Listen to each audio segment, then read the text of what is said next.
Hey guys, all right, so what we're gonna be doing today is we're gonna show you how to sort of troubleshoot and install kits on cars that have gaskets that prevent you from accessing the edge of the glass. So unless you're not familiar with how these kits are made, these pre-cut, pre-shrunk ClearPlex kits, they're made on OEM glass that is uninstalled.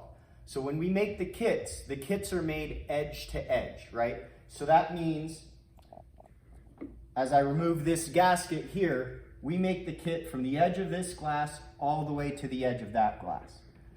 There are 3 different sides on this BMW M3 that you actually can't access the edge of the glass. So either A-pillar, which is covered by this gasket here and that gasket there, and then also the bottom. And so we'll try to get it so you can see the bottom of the glass here. As I pull up this gasket, you should be able to see how the glass continues beyond this bottom gasket, okay?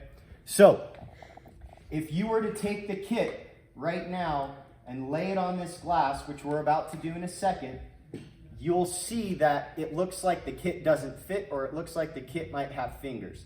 But that's simply because we have gaskets here that are preventing you from accessing the edge of the glass. So what we're going to show you today is we're going to show you how to orient the film properly to make sure that when you're cutting the film, you're cutting it in the way that when you eventually lay the film down right, it's still oriented in the right way and it's going to lay down.